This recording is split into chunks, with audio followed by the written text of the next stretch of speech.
How's it going, everybody? Today we're gonna do a small update on our Sea-Doo Islandia here, 22-foot deck boat. We had a lot of rain past couple days, so I decided to take this tarp off and make sure that our wheels was good, because I have this giant outside storage, which is really just a gigantic field, and decided to do a quick update video and what's been done since then. So we had pulled the engine out, just to catch everybody up who's not familiar with the matter. We had 2 blown cylinders, took the engine out, tore it apart, and I was supposed to get the engine honed out and, fixed up a little bit so I could start the rebuild process. And unfortunately, the place I was supposed to take the engine to, finally, when I took it over there, they told me they can't do it because the cylinder holes don't go all the way through. There's a stop in the inside. So they weren't able to do it, which would have been great if they had told me ahead of time, because they also told me that this was going to take 16 weeks. Now, this boat wasn't really a rush for me, so I wasn't too, worried or bothered by it.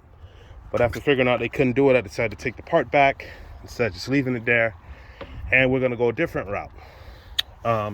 So I finally decided to come check on the boat after a bunch of heavy rain, and this thing does have a lot of water in it, so I'm kind of just opening everything up so it can dry and wipe everything down again. Now, we did have a tarp on it, but heavy rain busted a hole through it, and so now we got a baby pool in here. So it's a good thing I came out to come check. The floor is dirty, so we're just gonna basically do a quick little touch up and clean this back up, get this mold from the bottom that's starting to build up from who knows how long this water's been sitting there. We got water in the engine bay compartment.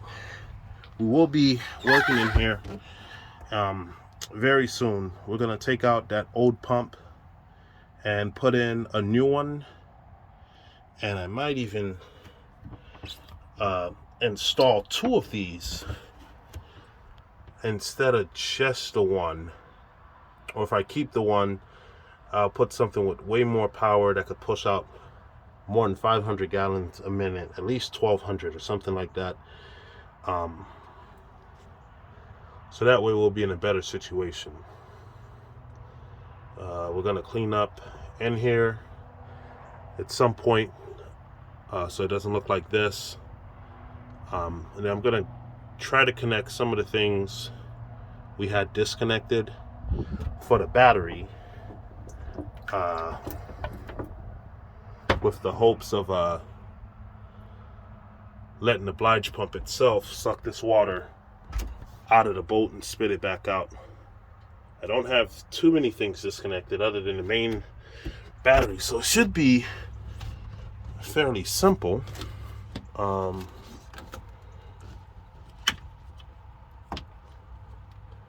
Yeah, I left all the ground, and I don't see any other random positive wires other than this one, but I think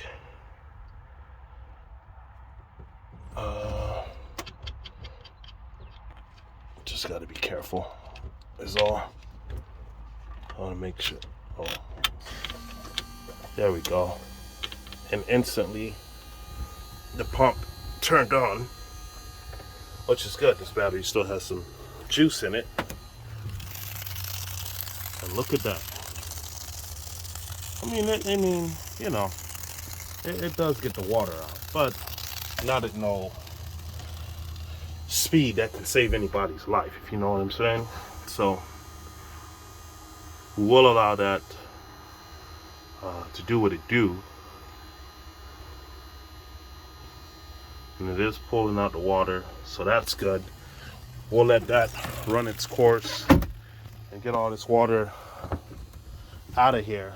And in the meantime, we'll be wiping up inside of here. So we're gonna go a different route as far as I guess figuring out how we're gonna actually hone this thing out. And then worst case scenario, I might just buy an engine if it saves me a lot more time. And then we'll still rebuild the other engine, because that's what the purpose of this channel was. But I also do want to get this fixed and out on the water so I can test it out, play with it, whatever. So been looking around and doing other bits of research. I mean, this boat, you've seen all the other videos, you know, it's just pretty nice of a shape, and it just needs to be re-cleaned to continue to stay that way. Great leather, very minor to no rips, a majority of the seats. So I want to try to keep this covered. And then I also have a place I just found near Illinois that does custom boat covers. So the goal is eventually we're going to drive this boat down there and get a custom top made snap-on cover, so we don't have to deal with these plastic little Walmart covers that rip every 10 minutes. So I think it's the third one I bought, and they ain't doing me any good. So okay, looks like the Bilge pump, oh, I mean, it did suck up the water in a decent amount of time. But yeah, so that's that. I just wanted to update you guys on this project. It's not over. We got plenty of work to still do. I have another boat that I'm working on, a Bayliner Capri. I just fixed that engine and got it all running. I didn't care to put that on here because this is specifically for the Sea-Doo. But yeah, tune in, follow, like, subscribe.